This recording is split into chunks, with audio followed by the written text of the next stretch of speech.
যদি তোমরা সফলতা অর্জন করতে চাও তাহলে রাসূলকে তোমাদের আদর্শ হিসাবে গ্রহণ করে নাও। একথা কার বলা? শুন না, এখানে একথা আমার আল্লাহর।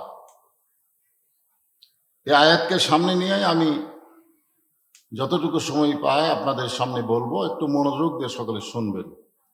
যে আল্লাহ শারীরিক সুস্থতা, মানসিক প্রশান্তি দান করে আজকের এই মাহফিলে আমাদের হাজির হওয়ার উপস্থিত দান করলেন, আমরা খুশি না বেজার?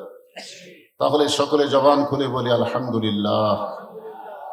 আজকের এই সিরাত মাহফিলের সম্মানিত সভাপতি আমার বন্ধুবর আলহাজ মাওলানা আজিজুর রহমান, যিনি সংক্ষিপ্ত পরিসরে আপনাদের কাছ থেকে বিদায় নিয়ে চলে গেলেন। আজকের এই মাহফিলের সম্মানিত প্রধান অতিথি ডক্টর মুস্তফা ফয়সাল পারভেজ, সম্মানিত বিশেষ অতিথিবৃন্দ, সম্মানিত ওলামায়ে কেরাম, আসরের নামাজের আগ থেকে জোহরের নামাজের পর থেকে এত রাত পর্যন্ত কোরআন হাদিসের আলোকে একে একে সমস্ত আলেমরা যে সমস্ত আলোচনা করে আপনাদেরকে শোনালেন, এবং আমার পরে আজকের মাহফিলের প্রধান বক্তা হজরত মাওলানা আব্দুল খালেক শরীয়তপুরী, তিনি আসতেছেন, এসেছেন প্রায়। সমস্ত আলেম ওলামাকে অন্তরের অন্তঃস্থল থেকে আমি শুভেচ্ছা জ্ঞাপন করছি। এই মুহূর্তে আমার সামনে যারা বসে আছেন, কঠিন গরম। আচ্ছা, আজকে যদি আল্লাহ তাআলা ওয়াবতাগু ইলাইহি ওয়াসিলা, এই আয়াতের ওসিলাই যদি আল্লাহ ঘোষণা করে যে সিরাত মাহফিলে এসে কোরআন হাদিসের আলোচনা শুনতে গিয়া যাদের শরীরটা ঘেমে গেল, আমি আল্লাহ ওই ঘামওয়ালা শরীরের জন্য জাহান্নামকে হারাম করে দিলাম।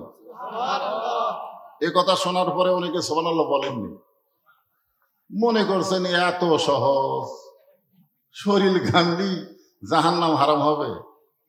আমরা জান্নাত পাওয়াকে কঠিন মনে করি, কিন্তু আল্লাহ তাআলা আমাদের জন্য জান্নাত পাওয়াকে সহজ করে দিয়েছেন। জোরে করে সুবহানাল্লাহ। কত সহজ দেখছেন।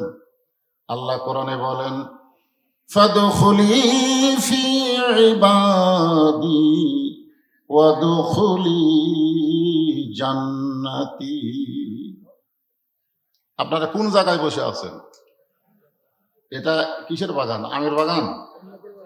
জোরে কোন কিসের বাগান? আমের বাগান। যতক্ষণ পর্যন্ত কোরআন হাদিসের আলোচনা চলবে ততক্ষণ পর্যন্ত এই বাগান আমের বাগান থাকবে না, এই বাগান হবে রিয়াজুল জান্নাহ, বেহেশতের টুকরা। আর বেহেশতের টুকরার ভিতরে আল্লাহ যাদেরকে বসার তৌফিক দিয়েছেন তারা জান্নাতে যাবেন না তো কে যাবে? জান্নাত আমাদের জন্য কঠিন না। আল্লাহ যদি একটা ওসিলা করে, যা জোগাড় পাড়ার মাহফিলে ওয়াজ শুনতে গিয়ে তোদের শরীর ঘেমে গেছে, এই ঘামওয়ালা দেহের জন্য, শরীরের জন্য আমি জাহান্নামের আগুনকে হারাম করে দিলাম। তাহলে আজকে ঘেমে যাওয়া ভালো না খারাপ? আল্লাহ কবুল করুক। জোরে কোন আমিন। আমার সামনে যারা বসে আছেন, সম্মানিত মা বোনেরা, পর্দার অন্তরালে বসে বসে যারা আলোচনা শুনতেছেন, সকলকেই অন্তরের অন্তঃস্থল থেকে শুভেচ্ছা জ্ঞাপন করে এই মুহূর্তে আর একবার জানতে চাচ্ছি আপনারা সকলে কেমন আছেন? আলহামদুলিল্লাহ রব্বিল আলামিন। সকলেই বলেন রব্বানা লাকাল হামদ হামদান কাসীরান তাইয়িবান মুবারাকান ফীহি। আমরা প্রশংসা করলাম কার? কেন করলাম? আল্লাহর প্রশংসা করার কারণ হলো ওয়ামান ইয়াবতাগি গায়রাল ইসলাম দীনান ফালাই ইউকবালা মিনহু। আল্লাহ কোরআনে বলেছেন, ইসলাম ছাড়া অন্য কোন জীবন ব্যবস্থা, ধর্ম কেউ যদি গ্রহণ করে কখনোই তা কবুল করা হবে না। আপনাদের জোগাড় পাড়াতে আসতে গিয়া হিন্দু পাড়া ভিতর দিয়ে আসা লাগলো, ঠিক কিনা বলেন? কথা বলেন। যে আয়াতে কারিমা তেলাওয়াত করলাম, এই আয়াতের মাধ্যমে আল্লাহ বলেছেন ইসলাম ছাড়া অন্য কোন ধর্ম কেউ যদি গ্রহণ করে লা ইউকবালা মিনহু, কখনোই তা কবুল করা হবে না। ইন্নাদ দীনা ইনদাল্লাহিল ইসলাম। আল্লাহর কাছে একমাত্র মনোনীত জীবন বিধানের নাম কি? আরো জোরে বলেন, নাম কি? তাহলে ইসলাম ছাড়া পৃথিবীতে যত ধর্ম আছে সমস্ত ধর্ম আসল না ভুয়া? আরো জোরে বলেন, জোরসে বলেন, আরো জোরে। এই ভুয়া শব্দটা বলতে পারবেন না। একটাই ধর্ম, আমাইয়াবতাগি গায়রাল ইসলামা দীনান ফালা ইউকবালা মিনহু। আল্লাহ বলেছেন কবুলই করা হবে না। আল্লাহ দয়া করে রহম করে সেই মুসলমানের ঘরে আমাদেরকে কবুল করেছেন। এই জন্য প্রশংসা করব কার? আল্লাহর প্রশংসা করার আর একটা কারণ হলো নিদানে আখেরাতে তরাইতে পুলসিরাতে কান্ডারি হইয়া নবী পার করিবেন সেই তরণী। সবাই বলেন নবী মোর পরশমণি, নবী মোর সোনার খনি, নবী নাম ভাবে যে জন সেই তো দোজাহানের ধনী। মাশাআল্লাহ, এমন একজন নবী আমরা পাইছি যেই নবীর সিরাত সম্পর্কে আজকে আলোচনা শুনতে আইছেন। সিরাত মানে তার জীবনী, যে জীবনীটা আপনারা শুনতে এসেছেন, যে নবী সম্পর্কে জানতে এসেছেন, যে নবী সম্পর্কে জানতে এসেছেন, সেই নবীটা কে?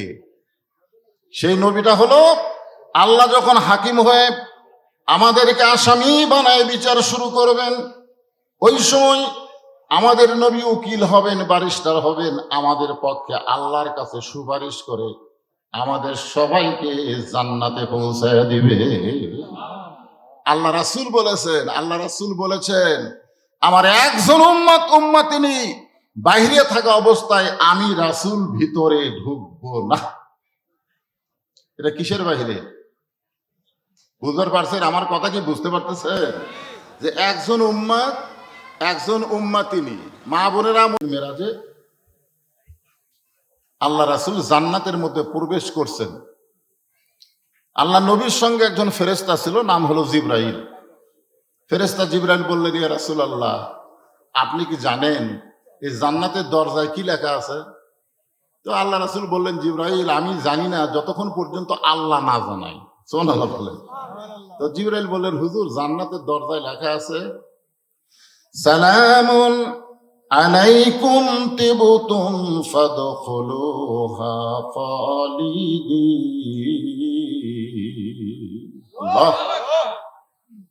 কেউ যদি একবার জান্নাতের মধ্যে প্রবেশ করে আল্লাহ তাকে চিরস্থায়ী জান্নাতে রাইখে দেয়। সুবহানাল্লাহ বলেন। ফাদখুলুহা মানে কি? কেউ যদি একবার প্রবেশ করে, খালিদিন মানে চিরস্থায়ী।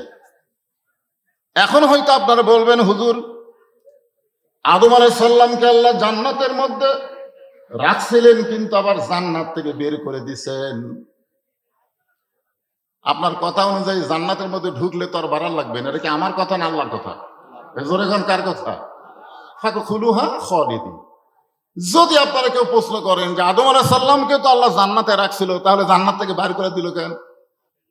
আপনারা বলেন তো আমাদের নবী লাইলাতুল মিরাজে যে জান্নাতে ঢুকছিলেন, আদম আলাইহিস সালামকে তৈরি করে আল্লাহ কি সেই জান্নাতে রাখছিলেন? কথা কয় না। আমার জামাই শেষে একটা কথা বললো না যে আলেম ওলামার সঙ্গে কোথায় থাকবো? আলেম ওলামা যেখানে আমরা আছি, জাহেলের সাথে জান্নাতেও থাকার মজা নাই। এখন আপনারা বলেন আমাদের নবী লাইলাতুল মিরাজে যে জান্নাতের মধ্যে ঢুকছিল সেই জান্নাত আর আদম আলাইহিস সালামকে তৈরি করে আল্লাহ যে জান্নাতে রাখছিল সেই জান্নাত কি একই জান্নাত? কেমনে বুঝলেন? কারণ আদম নবীকে আল্লাহ যে জান্নাতে রাখছিলেন সে জান্নাতকে একটা গাছ আল্লাহ রোপণ করে রাখছিলেন। সে গাছের নাম কি?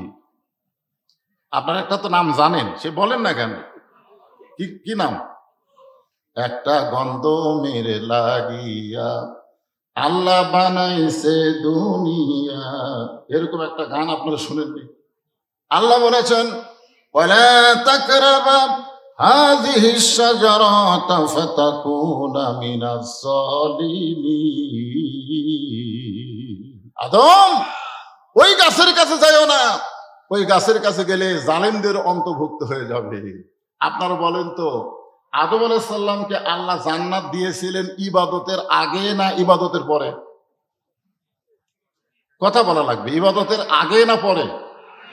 আগে। এই জন্য জান্নাতের মধ্যে ইবাদত দিছে যে সব গাছের ফল খাও, ওই গাছের কাছে যায় না। এটাই একটা হুকুম। ইবাদত মানে আল্লাহর হুকুম।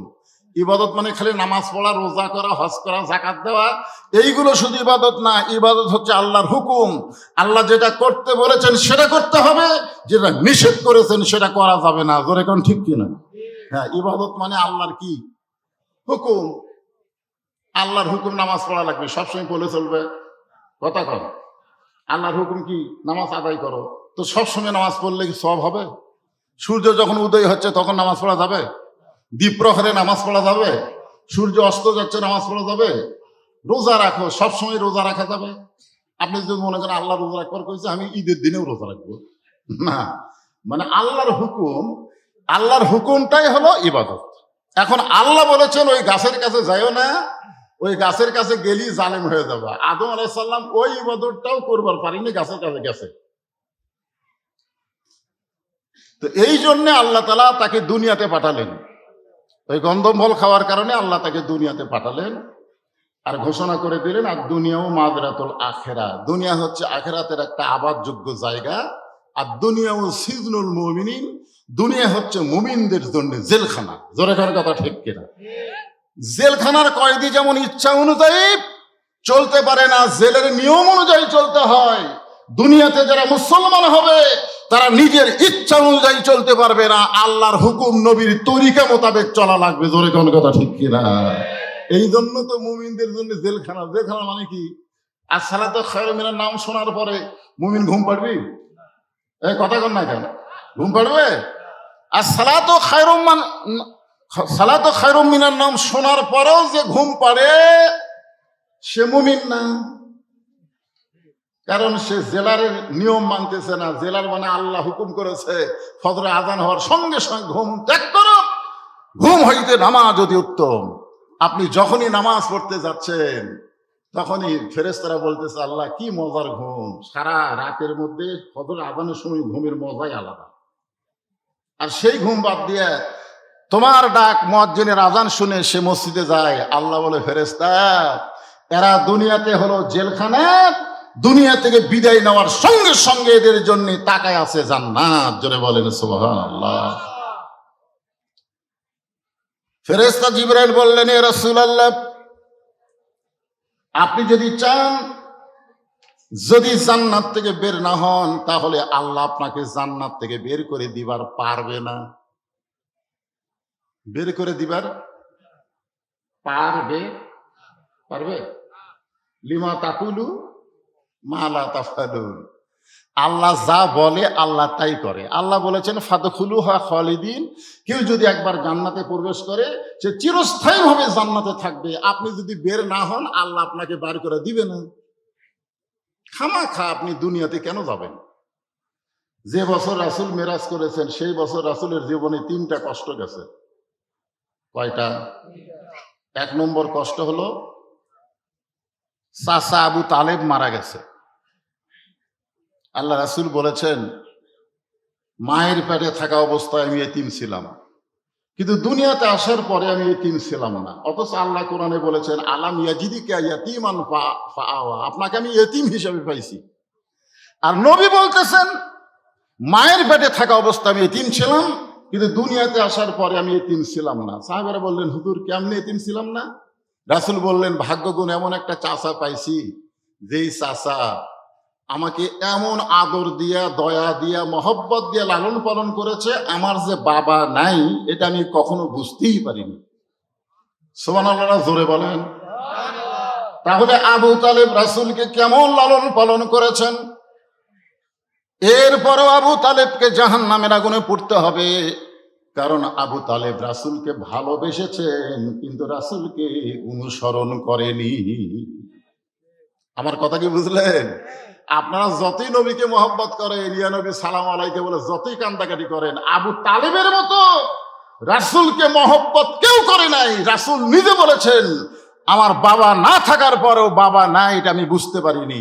এরপরেও রাসূলের সিরাতকে, রাসূলের অনুসরণ গ্রহণ করা না করার কারণে সে জাহান্নামের আগুনে পুড়বে। চিন্তা করছেন? সেই চাচা দুনিয়া থেকে বিদায় নিলেন। কিছুদিন পরেই রাসূলের দরদের বিবি খাদিজাতুল কুবরা দুনিয়া থেকে বিদায় নিলেন। কিছুদিন পরে রাসূল চলে গেলেন তায়েফের ময়দানে। আল্লাহ রাসূলের জীবনের সবচাইতে কষ্টকর মুহূর্ত হলো তায়েফের ময়দান। সেই তায়েফের ময়দানে গিয়ে রাসূল রক্তাক্ত হলেন। আল্লাহ রাসূলের শুধু মুখ ছাড়া, এই চেহারা ছাড়া রাসূলের দেহের এমন কোনো জায়গা ছিল না যে জায়গায় ওরা পাথর মারেনি, খালি চেহারার মধ্যে। মা আয়েশা রাদিয়াল্লাহু তাআলা বর্ণনা করেন, আমি একদিন রাসূলকে গোসল করাতেছিলাম। গোসল করানোর সময় রাসূলের মুখের দিকে তাকায় আর শরীরের দিকে তাকায়। এক সময় আয়েশা বললেন, ইয়া রাসূলুল্লাহ, আপনার কি কোনোদিন বসন্ত ব্যারাম হয়েছিল? বসন্ত ব্যারাম? তো আল্লাহ রাসূল বললেন, কেন? বলে, আপনার মুখ চাঁদের মতন সুন্দর, চাঁদের চাইতেও সুন্দর, কিন্তু আপনার দেহে এরকম মাঝে মাঝে কালো কালো দাগ, এটা কিসের দাগ? আল্লাহ রাসূল বললেন, এটা হলো তায়েফের ময়দানে যখন কলেমার দাওয়াত দিবার গেছিলাম, তখন তায়েফবাসী আমাকে পাথর মারছে। আয়েশা বললেন, ইয়া রাসূলুল্লাহ, আপনি কি আল্লাহর কাছে বলতে পারবেন না যে আল্লাহ আমার দেহের দাগগুলো মোচন করে দাও, এই কালো কালো দাগ আমার আর ভালো লাগতেছে না। রাসূল বলে, আয়েশা রে, আল্লাহ লাইলাতুল মিরাজ আমাকে বলেছিল আপনার দেহের সমস্ত দাগকে আমি মোচন করে দিব। রাসূল বললেন, ওগো আল্লাহ, এই দাগগুলো কিয়ামত পর্যন্ত আমার দেহের মধ্যে রাখতে হবে। এই পাথরের দাগের ওসিলায় আমি গুনাহগার উম্মত সহ জান্নাতে যাবার চাই। সঙ্গে সঙ্গে আয়েশা দোয়া করলেন, আল্লাহ, বিশ্ব নবী কলেমার দাওয়াত দিতে গিয়ে যদি পাথরের আঘাত খায়, যারা নবীর উম্মত হবে তারা কোনোদিন বাতিলের সঙ্গে আপোষ করবে না, দরকার হলে নবীর মতো তারাও আঘাত প্রাপ্ত হবে। আজকে নবিয়ানা কাম করে কত বছর? 40 বছর। পাঞ্জাবি খুলতো, পাঞ্জাবি খুলে দেখে তেল তেলা, তো তেল তেলা গাও দাগ নাই। নবিয়ানা কাম করো, নবী পিটন খায়। একমাত্র সুলাইমান আর আদম নবী ছাড়া সমস্ত নবী বাতিলের দ্বারা আঘাত প্রাপ্ত হয়েছে। প্রত্যেকটা নবীকে বাতিলের আঘাত করছে। আজকে যারা বলে আমরা নবীর কাম করি, কিন্তু বাতিল তাদের কিছুই বলে না, বুঝবেন এটা নবীর কাম না, এটা তলে তলে শয়তানের সঙ্গে আঘাত করার কাম। জোরে কোন কথা ঠিক কিনা? বুঝতে হবে। জিবরাইল বললেন, ইয়া রাসূলুল্লাহ, কত কষ্ট আপনার দুনিয়ায়। চাচা মারা গেল, দরদের বিবি খাদিজা মারা গেল, তায়েফের ময়দানে রক্তাক্ত হলেন, আপনি জান্নাতের মধ্যে ঢুকছেন লাইলাতুল মিরাজে, আর বের হন না, আর ওই খামাকা দুনিয়াতে আপনি যান না। সঙ্গে সঙ্গে নবী এত রাগ করলেন, চিৎকার দিয়ে বললেন, জিবরাইল, যেই কথা একবার বলেছো এই কথা তুমি আর দ্বিতীয়বার বলতে পারবা না। সুবহানাল্লাহ বলেন। আপনারা বলেন তো, জিবরাইল কি নবীর পক্ষে বলতেছে না বিপক্ষে বলতেছে? কথা কয় না, পক্ষে না বিপক্ষে? পক্ষে বলতেছে। অথচ নবী রাগ করে বললেন, জিবরাইল, যেই কথা একবার বলেছো এ কথা আর দ্বিতীয়বার বলো না।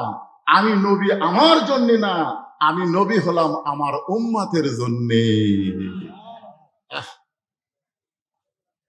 হযরত বেলাল বললেন, ইয়া রাসূলুল্লাহ, আমরা যখন দুনিয়া থেকে কবরে যাব, তখন মুনকির নাকির আমাদেরকে 3টা প্রশ্ন করবে। আপনি যখন কবরে যাবেন তখন আপনাকে কয়টা প্রশ্ন করবেন? আমি কি উত্তর দিছি? তো না দেখি 3টা কে গেল?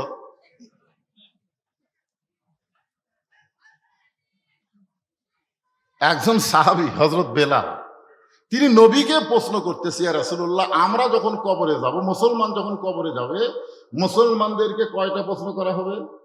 3টা প্রশ্ন করা হবে। কিন্তু আপনি যখন কবরে যাবেন তখন আপনাকে কয়টা করা হবে? আল্লাহ রাসূল বললেন, হযরত বেলাল, তোমার কি মনে হয়? তো বেলাল বলতে, যে হুজুর, আমার মনে হয় আপনাকে 2টা প্রশ্ন করবে।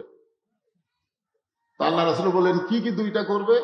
বলে, মান রব্বুকা অমা দীনুকা, এই 2টা প্রশ্ন আপনাকে করবে, কিন্তু অমান নাবিউকা, এই প্রশ্ন আপনাকে করবে না, কারণ আপনি নিজেই নবী, খালি নবী, সাইদুল আম্বিয়া, সাইদুল মুরসালিন।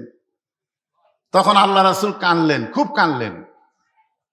তো সাহাবীরা বললেন, হুজুর, আপনি কেন কানতেছেন? নবী বললেন, দেখো, তোমাদের ভাগ্য কত ভালো, তোমাদের নবী আছে, আর আমার ভাগ্য কত খারাপ, আমার কোনো নবী নাই। তোমাদের ভাগ্য এত ভালো, তোমাদের উকিল আছে, ব্যারিস্টার আছে, আল্লাহ হাকিমের কাছে তোমাদের ওকালতি করে তোমাদের সুপারিশ করে জান্নাতে নিয়ে যাবে। আর আমার ভাগ্য এত খারাপ, আমার কোনো নবী না। সব সাহাবীরা কান্দার বলে, হুজুর আপনি তো নবী, আপনার আবার নবী কে? রাসূল একটা মারাত্মক কথা বললেন সিরাতে রাসূলের দিনে, সিরাত সম্মেলনের দিনে। শোনেন, আল্লাহ রাসূল বললেন, যারা মৃত্যুবরণ করবে তারা কবরে গেলে তাদেরকে মুনকির নাকির তিনটা প্রশ্ন করবে, আর যে মৃত্যুবরণ করবে না তাকে কোনো প্রশ্ন করা হবে না। এ কথার দ্বারা রাসূল বুঝালেন আমাদের নবী মরা নবী না, আমাদের নবী হলেন হায়াতুন নবী। জোরে বলেন কথা ঠিক কিনা? খালি সিরাত শুনলে হবে না, নবী সম্পর্কে একটু জানা লাগবে। না জানলে মানবেন কেমনে? আল্লাহ রাসূল দুনিয়া থেকে বিদায় নেওয়ার পরে নবী দুনিয়া থেকে মরার কথা তার জীবনে কেউ বলেন না। নবী মরে গেছেন এ কথা যেন কোনোদিনও বলেন না। বলবেন ইন্তেকাল করছে, বিদায় নিয়েছে। নবীর শান বুঝতে হবে, মর্যাদা বুঝতে হবে। জোরে কোন ঠিক কিনা? আপনি নবী না বুঝলে আল্লাহ কি বুঝবেন? আল্লাহরে বুঝতে গেলে তো নবী আগে বোঝা লাগবে, নবীটা কে। তো আল্লাহ রাসূল দুনিয়া থেকে যখন বিদায় নিলেন তখন কতকগুলো মহিলা উম্মাহাতুল মুমিনিন 6 লক্ষ হাদিসের হাফেজা মা আয়েশার সাথে দেখা করলেন। নবী যখন দুনিয়া থেকে বিদায় নিলেন তখন কতকগুলো মহিলা, এই মায়েরা যারা পর্দার অন্তরে আছে মনোযোগ দিয়ে শোনেন, কতকগুলো মহিলা এসে মা আয়েশার কাছে সাক্ষাৎ করলেন। মহিলারা বলতেছেন, মা আমরা নবীর সম্পর্কে আপনার কাছে জানতে চাই। আপনারা বলেন তো, মেয়েরা কি নবীর কাছে আসতে পারতেন? মেয়েরা পর্দা বোঝেন আপনারা? পর্দা বোঝেন? আজকাল তো মুরিদের বউ পীরের কাছে যায়। ওই পীর বাবার কাছে মুরিদ যায়, মুরিদের বউ যায়, বাবার কাছে ফয়েজ যায়। অথচ ইয়াসার রাদিয়াল্লাহু ইসলাম গ্রহণ করার পরে তিনি যখন বাড়িতে গেলেন, বাড়িতে যাওয়ার পরে তার বিবি সুমাইয়া বললেন, ওগো স্বামী, আপনার চেহারার মধ্যে নূর ঝলতেছে, আলো জ্বলতেছে, কারণ কি? ইয়াসার বললেন, আমি ঈমান গ্রহণ করছি, ঈমানের নূর আমার চেহারার মধ্যে আল্লাহ প্রকাশ করে দিয়েছে। বিবি সুমাইয়া বলতেছে, তাহলে আমিও ঈমান গ্রহণ করব। ইয়াসার রাদিয়াল্লাহু দৌড়ে এসে রাসূলকে বললেন, নবী গো, আমি তো ঈমান গ্রহণ করছি, আমার বউটাও ঈমান গ্রহণ করতে চাই, আমি কি আমার বউ আপনার কাছে নিয়ে আসবো? তখন আল্লাহ রাসূল বললেন, বাল্লিগু আন্নি ওয়ালাউ আয়া, তুমি যে ঈমান গ্রহণ করেছো সেই ঈমানের দাওয়াত তোমার বউয়ের কাছে দাও, তোমার বউকে আমার কাছে আনা লাগবে না। নবীর কাছে ইয়াসারের বউ আসলে নবীর কিছু হতো না, কিন্তু এইটা বর্তমান ভণ্ডপীর দলিল নিত। যদি সাহাবীর বউ নবীর কাছে আসতে পারে তাহলে মুরিদের বউ আমার কাছে আসতে পারবে না কেন? জোরে কোন কথা ঠিক কিনা? কারণ লাকাদ কানা লাকুম ফি রাসূলিল্লাহি উসওয়াতুন হাসানা, যদি সফলতা অর্জন করতে চাও নবীর আদর্শকে গ্রহণ করতে হবে। নবীর বিবি ছাড়া নবী অন্য কোনো মহিলার সঙ্গে পর্দাহীন ভাবে দেখা করে নাই। জোরে কোন সুবহানাল্লাহ। এখন মেয়েরা বলতেছে, মা আল্লাহ নবী সম্পর্কে আমরা একটু জানতে চাই। আয়েশা বললেন, মেয়েরা তোমরা নবী সম্পর্কে আমার কাছে জানতে আইছো, এখন আমি তোমাদের সামনে বলতেছি, তোমরা নবী সম্পর্কে শুনবে না আমার স্বামী সম্পর্কে শুনবে? একটু মনোযোগ দিবেন। তোমরা নবী সম্পর্কে জানবে না আমার স্বামী সম্পর্কে শুনবে? তো মেয়েরা বলতেছে, মা আল্লাহর নবীও যিনি উনি তো আপনার স্বামী। আয়েশা বলতেছে, 6 বছর বয়সে নবীর সঙ্গে আমার বিয়ে হয়েছে। একটু মনোযোগ দিয়ে শোনেন, কয় বছর?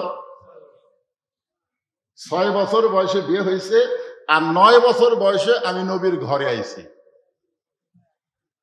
কয় বছর বয়সে নবীর ঘরে আইছে? 9 বছর। আর 18 বছর বয়সে নবী দুনিয়া থেকে চলে গেছে। তাহলে মা আয়েশার সঙ্গে নবী কয় বছর ছিলেন?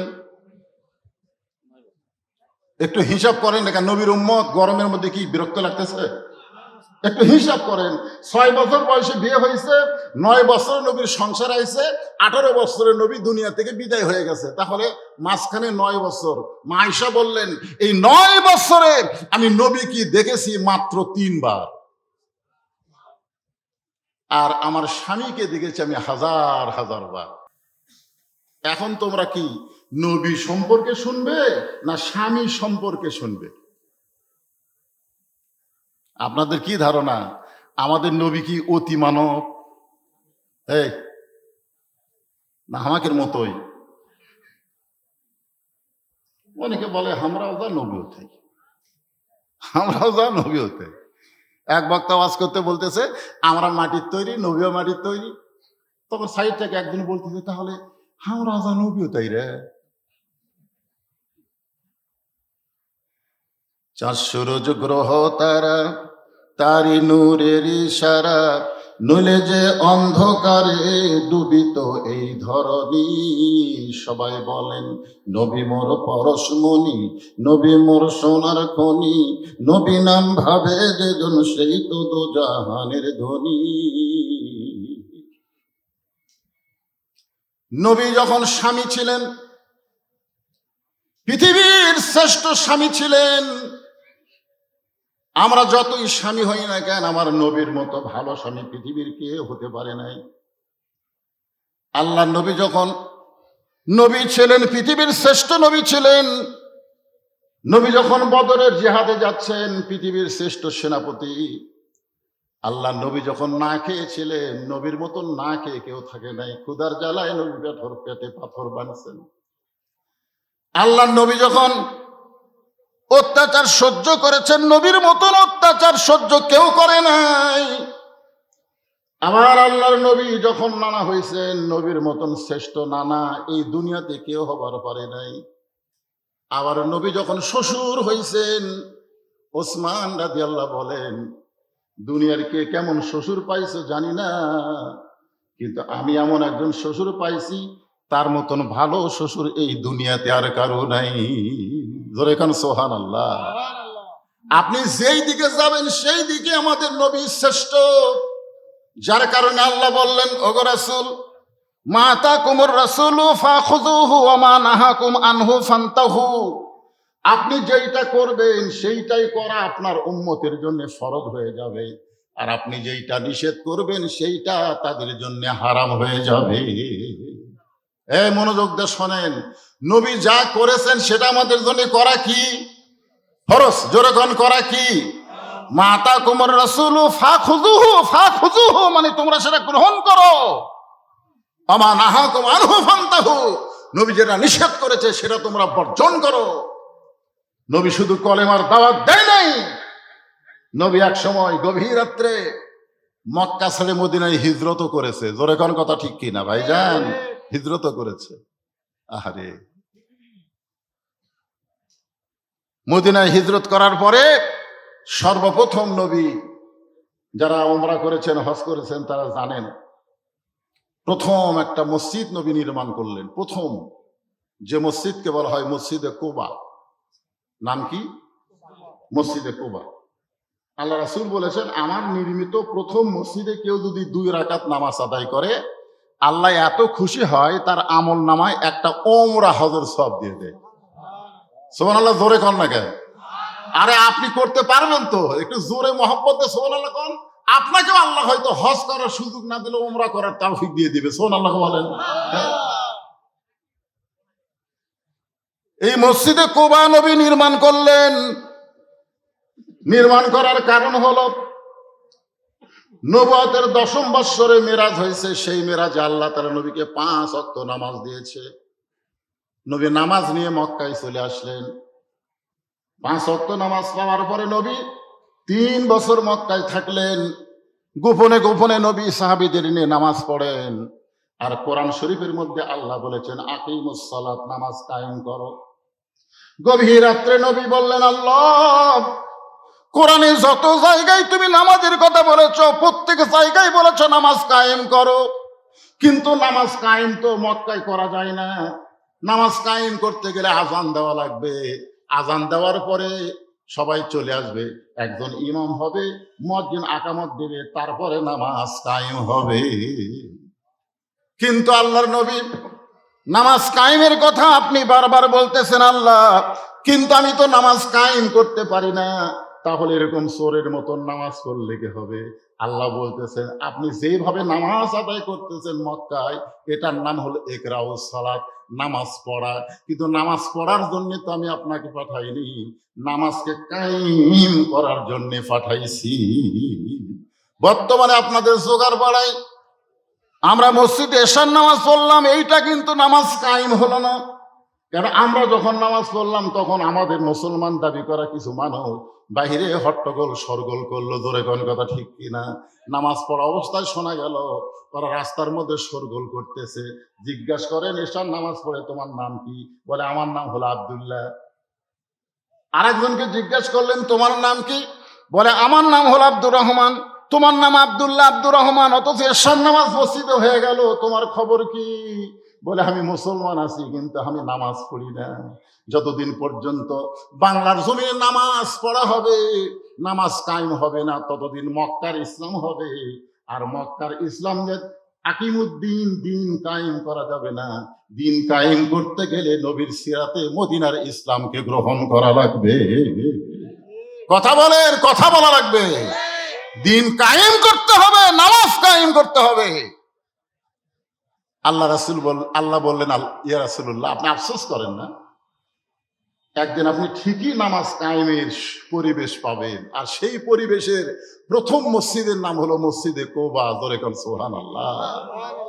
আপনি বলেন মসজিদ ছাড়া নামাজ কায়েম করা যাবে? এই যে আপনারা মসজিদ বানাইছেন এত সুন্দর করে, টাইস ফাইস দিয়ে কি সুন্দর করে মসজিদ বানালেন, এই মসজিদ বানাচ্ছেন কি নামাজ পড়ার জন্য না কায়েম করার জন্য?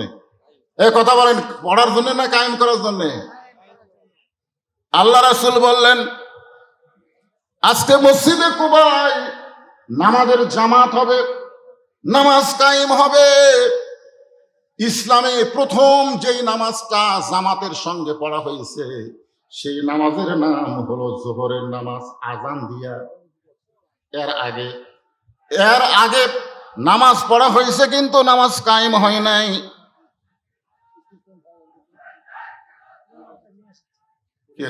আচ্ছা, প্রধান অতিথির আগমন,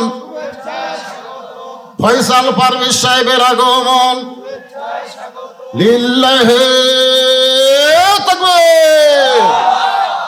এই তোমরা এখন তাকবীর বন্ধ করে দাও, প্রধান অতিথি টেজ নিয়ে আসো। গুরুত্বপূর্ণ আলোচনা হচ্ছে, খুব খেয়াল করবে।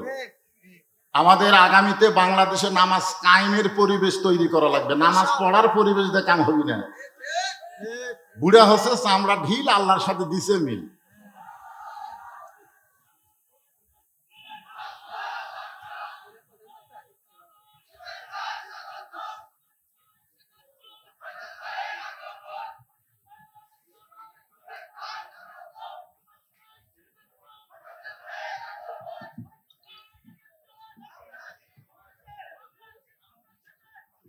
এটা দুনিয়াবি স্লোগান। ফয়সাল সাহেব এগিয়ে চলো, আমরা আছি তোমার সাথে, বলা যাবে না, বলতে হবে আল্লাহ আছে তোমার সাথে। জোরে কোন কথা ঠিক কিনা? এ কথা কন না কেন? ফয়সাল তুমি এগিয়ে চলো, কে আছে তোমার সাথে? আরো জোরে বলুন। এটা দুনিয়াবি স্লোগান। নেতা তুমি এগিয়ে চলো, আমরা আছি তোমার সাথে, তারেক জিয়া জেলখানায়, এক চামচার মিছিল নাই। জোরে কোন কথা ঠিক কিনা? এগুলা ভুয়া মিছিল, ইসলামে চলবে না। হ্যাঁ,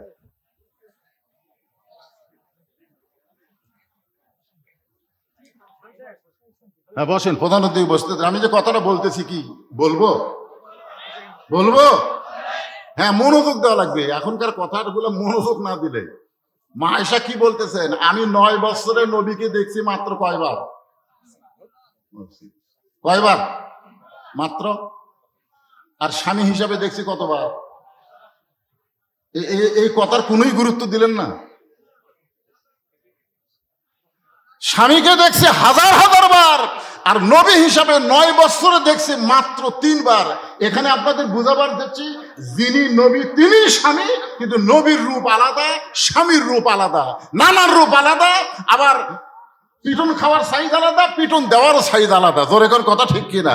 মানে একই নবীর মধ্যে বহু রূপ। সেই জিনিসটা বুঝাইতে গিয়া প্রথম যেই নামাজ কায়েম হয়েছে আজান দিয়া, সেই নামাজের নাম হলো জোহরের নামাজ। ধরে বলেন কোন নামাজ? সর্বপ্রথম যিনি জামাত কায়েমের জন্য আজান দিয়েছে সেই মুয়াজ্জিনের নাম হলো হযরত বেলাল ইবনে রেবাব। আল্লাহ রাসূল বলেছেন, ও বেলাল তুমি আমার কাছে আসো। বেলাল যখন নবীর কাছে আসলেন, নবী বেলালের কপালে একটা চুমা দিয়ে বললেন, বেলাল তুমি কি জানো হাসরের ময়দানে তোমার মাথা আমার মাথার উপরে থাকবে?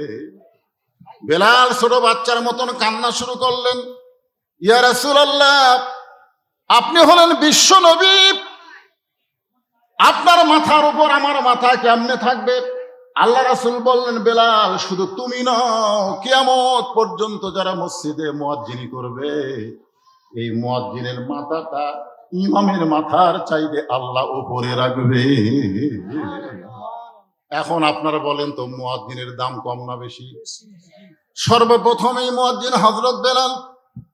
আবু বকর বলেছিল, ইয়া রাসূলুল্লাহ আমি মুয়াজ্জিন হবার চাই। উমর ফারুক বলেছিল, ইয়া রাসূলুল্লাহ আমি মুয়াজ্জিন হবার চাই। ওসমান বলেছিল, আমি মুয়াজ্জিন হবার চাই।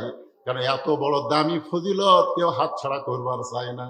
রাসূল বলে, সাহাবীরা রে, আযানের মালিক যে আল্লাহ, আরশ থেকে সে আল্লাহ মুয়াজ্জিন নিযুক্ত করে দিয়েছে। আমি নবী আযানের মালিক না, আযানের মালিককে সে আল্লাহ মুয়াজ্জিনকে নিযুক্ত করে দিয়েছে। সেই মুয়াজ্জিন হলেন হযরত বেলাল। সমস্ত সাহাবী বেলালকে আঁকড়ে ধরে বলে, বেলাল তোমার মধ্যে এমন কি যোগ্যতা আছে যে যোগ্যতার কারণে আল্লাহ তাআলা তোমাকে মুয়াজ্জিনের মতন বিশাল একটা পদ দিয়েছে? বেলাল বলতেছে, আমি জানি না, আল্লাহ রাসূলই বলতে পারবেন। কারণ আল্লাহ রাসূলকে জানান, রাসূলের কাছে তোমরা শোনো। সমস্ত সাহাবীরা রাসূলকে জিজ্ঞাসা করলেন, এ রাসূলুল্লাহ এই বেলালের মধ্যে এমন কি গুণ যেই গুণের কারণে বেলাল আজান দেওয়ার মতন মুয়াজ্জিনি সম্মান পাইলেন? রাসূল বললেন, সাহাবীরা রে তোমরা সবাই জিহ্বা বের করো। সাহাবীরা জিহ্বা বের করলেন। আল্লাহ রাসূল বললেন, বেলাল তুমিও জিহ্বাটা বের করো।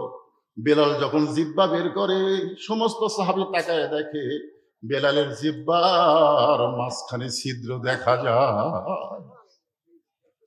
সাহাবীরা বললেন, ইয়া রাসূলুল্লাহ এই বেলালের জিহ্বার মধ্যে ছিদ্র দেখতে পাইলাম কারণ?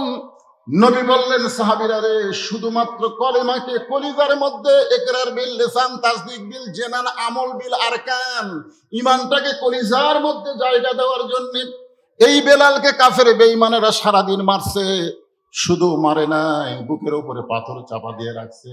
শুধু পাথর চাপা দিয়েও ক্ষান্ত হয় নাই। বেলাল যখন আল্লাহ আল্লাহ জিকির করে, বেলালের জিহ্বাটা টেনে বের করে ওই জিহ্বার মধ্যে পেরে ঢুকাইয়া দিছে। এরপরে আবু বকর বেলালকে যখন মুক্ত করে নবীর সামনে হাজির করে, আল্লাহ রাসূল বেলালের কপালে একটা চুমা দেয়। জিহ্বার সঙ্গে জিহ্বা লাগাই দিলে সঙ্গে সঙ্গে জিহ্বাটা পূর্বের মতো হয়ে বেলালের মুখের মধ্যে ঢুকে যায়। আল্লাহ রাসূল বললেন, বেলাল তুমি কি জানো তোমাকে আল্লাহ খুশি হয়ে একটা আয়াত হাদিয়া দিয়েছে? ধরে কর সুবহানাল্লাহ। বেলাল তুমি কি জানো আল্লাহ তোমার উপরে খুশি হয়ে তোমাকে একটা আয়াত আল্লাহ হাদিয়া দিয়েছে? ইন্নাল্লাযীনা ক্বালু রাব্বুনাল্লাহু সুম্মা ইসতাকামু তাতানাজ্জালু আলাইহিমুল মালাঈকা আল্লা তাখাফু ওয়া লা তাহজানু ওয়া আবশিরু বিল জান্নাতিল্লাতী কুনতুম তুআদুন। আল্লাহু আকবার। বেলাল তুমি শুনলে খুশি হবে, তোমার কোনো ভয় নাই, তোমার কোনো চিন্তা নাই। এই দুনিয়াতে আল্লাহ তোমাকে বেহেশতের সুসংবাদ দিয়ে দিয়েছে। এরপরও বেলাল কাঁদতেছে। রাসূল বলে, বেলাল আল্লাহ তোমাকে জান্নাতের সুসংবাদ দিলে এরপরেও তুমি কেন কাঁদতেছো? বেলাল বলে, ইয়া রাসূলুল্লাহ আমি আল্লাহু আকবার, আল্লাহ সবচাইতে বড়, সে আল্লাহকে ঈমান গ্রহণ করে চোরের মতন আমাকে সারাদিন ওরা মারলো। আমি জবান খুলে চিৎকার করে বলতে পারি নাই, শুধু জবানে আল্লাহ আল্লাহ বলেছি, জোরে বলি নাই, আমার জিহ্বা টেনে ওরা ছিদ্র করে দিয়েছে। আমার আল্লাহ বড়, এই কথাটাকে কোনোদিন জোরে বলা যাবে না। রাসূল বলে, বেলাল রে, বর্তমানে মক্কায় সেই পরিবেশ নাই, যেদিন পরিবেশ হবে সেই দিন সর্বপ্রথম তোমাকে জোরে আল্লাহু আকবার বলার হুকুম দেওয়া হবে। হাসিনার সময় আমরা সেই পরিবেশ পাচ্ছিলাম না, জোরে কোন কথা কথা কন না কেন? কিন্তু এখন 5ই আগস্টের পরে, হাসিনা পলানোর পরে সেই পরিবেশ আছে না নাই? একটু জোরে দেওয়া লাগবে, দেখি কে কত জোরে পারেন। লিল্লাহে তাকবীর। আসো আসো, আগে তকবীর দিলেই যে একজন সাইড থেকে স্লিপ দেয়, তকবীর ছাড়া কেউ আস নাই। কারণ ওই শালারা হলো শয়তান, ওরকে কলিজার মধ্যে শয়তান বসে আছে, তকবীর দিলে খেলে ছটফট ছটফট করে। কারণ শয়তান সব সহ্য করতে পারে, আল্লাহু আকবার সহ্য করতে পারে না। জোরে কর কথা ঠিক না? যত জোরে তকবীর দিবা তত জোরে শয়তান দূরে, শয়তান পালায় যাবে। বাংলাদেশে আবার একদল নতুন আসতেছে, তারাও এই তকবীরকেও পছন্দ করে। জোরে কর কথা ঠিক না? তবে আজকে ফেসবুকে দেখলাম একজন নেতা বলতেছে, তোমরা আপাতত নির্বাচনের আগ পর্যন্ত নামাজ জামাতে পড়ো। মাথা গেল রে, শালারা কি কয়, নির্বাচন পর্যন্ত নামাজ, নির্বাচন পর্যন্ত। এটা বলার পিছনে কারণ হলো যে মসজিদের ইমাম কি তালকিন দেয়, এই তালকিনটা ধরার জন্য। কি তালিম দেয়, এই তালিমটা ধরার জন্য। ভাই, যখনই তুমি জামাতে নামাজ পড়তে আসবা, নামাজ পড়তে পড়তে ইন্না সালাতা তানহা আনিল ফাহশাই ওয়াল মুনকার, তোমার ভিতর থেকে যাবতীয় বাতিলকে আল্লাহ দূর করে দিয়ে ইমাম দিয়ে তোমার আত্মা ভরপুর করে দিবে। ওই নেতার কথা মতোই তোমরা জামাতে আসো। জামাত জামাত, জোরে গান কোথায় আসো? এই আরো জোরে গান কোথায় আসো? জামাতে। আমরা চাই জামাত আগামীতে সরকার গঠন করবে। জামাতে আসো। কি ওরাই বলতেছে জামাতে আসো। নির্বাচন পর্যন্ত পড়তে পড়তে দেখবেন ওই যায় একবার নামাজ ধরে, যেভাবেই হোক। আমরা ছোটবেলায় ওয়া শুনতাম, এক বাচ্চা কে মা বলতো, তুমি যদি নামাজ পড়ো, নামাজ পড়ার পরে শেষদার ওখানে কাপড় টান দিবে, মিষ্টি পাবে। তুই নামাজ পড়ে মিষ্টি খাওয়ার জন্য, বুঝছেন? ওই নামাজ পড়ার পরে জায় নামাজ টান দেয়, জায় নামাজের তলে মিষ্টি পায়। এই মাটা কি করে, আগে জায় নামাজের তলে মিষ্টি দিয়া যায়। এই নামাজ পড়ে মিষ্টি খায়, সেই জন্য এখন মিষ্টি পাওয়ার জন্যই নামাজ ধরছে। কিন্তু একদিন মা মানুষ তো মনে নাই, তুই নামাজ পড়ে যায় নামাজ তুলে দেখে মিষ্টি, মাও তো খালি হায় হায় হায়, আজ তো মিষ্টি দেয়নি। আজ তো আমার ছেলে কাছে আমি ধরা পড়লাম, যা দেখে ছেলে মিষ্টি খাচ্ছে। মা কই, বাবা কেমনি? এই প্রতিদিন যেভাবে আসে আজকেও সেভাবে পাইছে। আমরাও বলতেছি তোমরা ধরার জন্য আসো। কি ধরার জন্য? জামাত ধরার জন্য আসো। আস্তে আস্তে আল্লাহ পরিবর্তন করে দিবে, পারে কি পারে না? আল্লাহ বলেছেন, ফালিয়াবুদু রাব্বা হাযাল বাইত আল্লাযী আত'আমাহুম মিন জু'ইন ওয়া আমানাহুম মিন খাওফ। ওয়াস্তু কিছু করা লাগবে, এখন কথা বলবেন বলতে থেকে। আচ্ছা ঠিক, সবাই একটু জিকির করেন, লা ইলাহা ইল্লাল্লাহ, লা ইলাহা ইল্লাল্লাহ, লা ইলাহা ইল্লাল্লাহ, লা ইলাহা ইল্লাল্লাহ, লা ইলাহা ইল্লাল্লাহ। সেটাই বললাম তো, অসুবিধা নেই, চলে যাবে না, চলে যাবেন, অসুবিধা নেই, মানুষ কিছু মনে করবেন, মনে করবেন।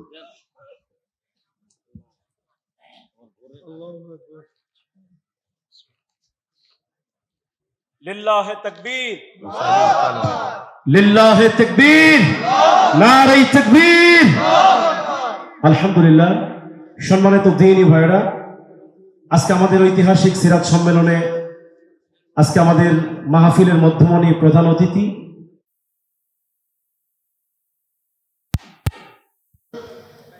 যেই কথা একবার বলেছ, এই কথার দ্বিতীয়বার বলতে পারবা না। মনে আছে না ভুলে গেছেন? কোন জায়গায়? মনে নেই। আপনারা বসে আছেন জান্নাতের বাগানে, আর রাসূল তখন ছিল জান্নাতে। সুবহানাল্লাহ বলেন। আমি আপনাদের বলতেছি এই কারণে যে রাসূল জান্নাতের মধ্যে গিয়া ফেরেশতা জিবরাইল নবীর পক্ষে কথা বলতেছেন, যদি খামাখা দুনিয়াতে গিয়ে আপনার লাভ কি? এই বছরে আপনার চাচা দুনিয়া থেকে বিদায় নিল, আপনার দরদের বিবি খাদিজা বিদায় নিল, এমনকি তাইফের ময়দানে আপনি রক্তাক্ত হলেন, আল্লাহ তাআলা আপনাকে জান্নাত দেখার তৌফিক দিলেন, জান্নাতে প্রবেশ করলে সে যদি বের না হয় আল্লাহ তাকে বাড়ি করে দিবে না। জিবরাইল নবীর পক্ষে কথা বলতেছেন, আর নবী রাগ করে বললেন, যে কথা একবার বলেছো এ কথা আর দ্বিতীয়বার বলো না, কারণ আমি নবী আমার জন্য না, আমি নবী হলাম আমার উম্মতের জন্যে। জোরে কোন সুবহানাল্লাহ। ভালো।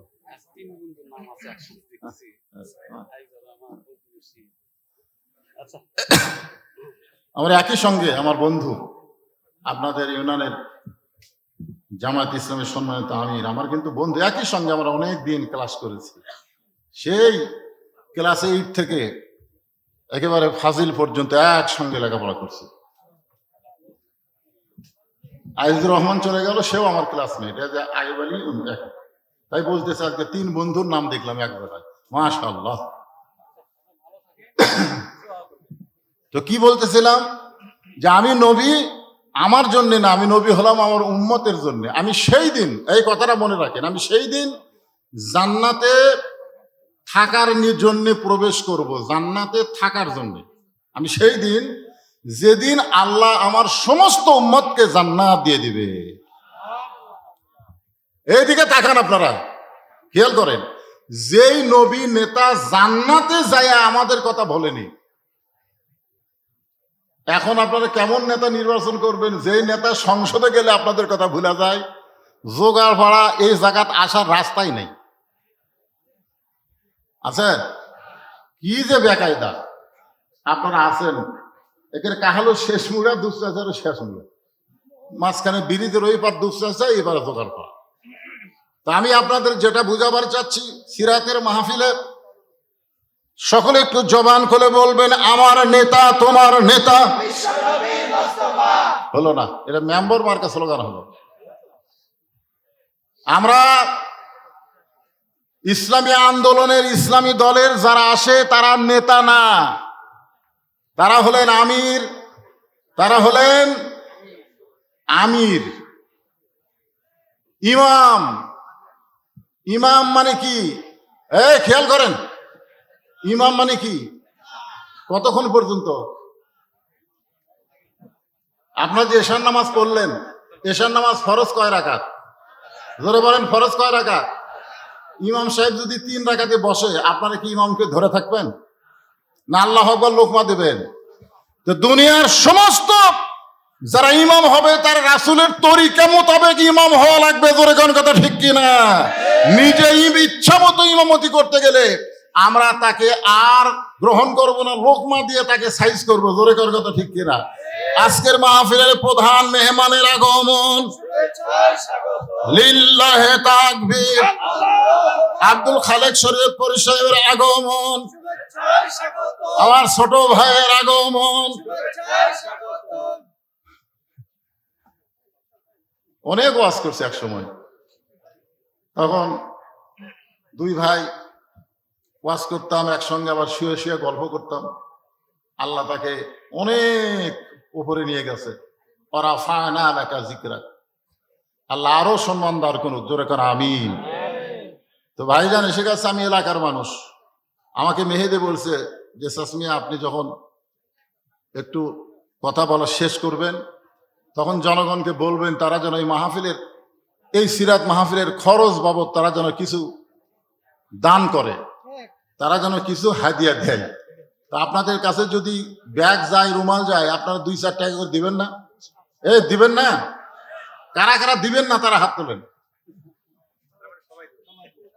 তার মানে আপনারা সবাই দিবেন, একটা লোক নাই দিবেন না।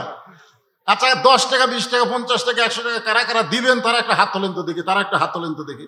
মাশাআল্লাহ, পিছন থেকে হাত ওঠে নাকি? 10 টাকাও দিবেন পারবেন না? মাশাআল্লাহ। আচ্ছা, হাত নামান। যাও, ব্যাগ নিয়ে যাও, সবাই যাও। মাহফিলের সৌন্দর্য বজায় রাখবেন, অনেক দূর থেকে মেহমান এসেছেন, অনেক কষ্ট করে। এখন রাস্তাঘাটে চলা যে কি কষ্ট, মাঝে মধ্যে দেখবেন রাস্তা ক্লিয়ার আছে, আবার জ্যাম। অনেক কষ্ট করে আমার ভাই, ছোট ভাই এসেছেন, মাশাআল্লাহ। আর এক নাতি আমার এসেছে, বাড়ি তার হলো রানীনগরে। এখানে এসে নানার হাতে যখন চাইছে 500 টাকা দান করে দিচ্ছে। আজকের মাহফিলের বিজ্ঞাপনে তার নামও আছে, তার নামও কিন্তু আছে, আবু রায়হান। আবু রায়হান, আপনাদের মধ্যে এরকম কেউ যদি থাকেন যে হুজুর এই গামছার মধ্যে 2-4-10 টাকা না দিয়ে আপনার হাতে আমরা 500-1000 টাকা দিব, তাহলে এখানে দিতে পারেন। মেহমান তো অনেকের নাম বিজ্ঞাপনে আছে, অনেক অতিথির নাম বিজ্ঞাপনে আছে। তারা যদি মনে করেন যে হুজুর আমরা এই গামছার মধ্যে 10 টাকা 20 টাকা না দিয়ে আপনার হাতে 1000, 2000, 500 দিব, তাহলে এখানে দিতে পারেন। টেজে যারা বসে আছেন তাদেরকে বলতেছি, যদি না দিয়ে থাকেন দেওয়া লাগবে তো। মাশাআল্লাহ মাশাআল্লাহ, এই দেখেন ভিতর থেকে টিএসএ দেওয়া লাগবে না, ভিতর থেকে আল্লাহর একজন বান্দা, অত্যন্ত মহব্বতের মানুষ, 1000 টাকা দান করেছে। আল্লাহ তার দানকে কবুল করুক, সকলে বলে আল্লাহুম্মা আমিন।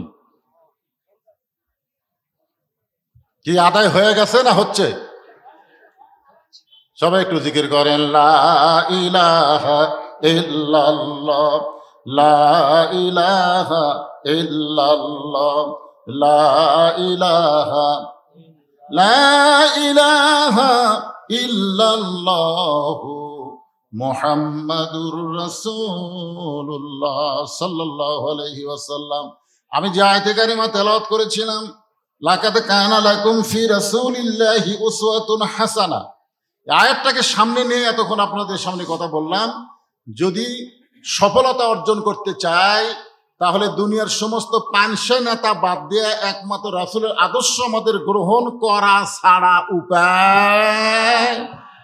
এই জন্য সকলে একটু আমার সঙ্গে বলেন, উপায় নাই রে, উপায় নাই রে, উপায় নাই, নবী বিনে অন্য কোন নেতা নাই। আমার নেতা তোমার নেতা বিশ্বনবী মুস্তাফা।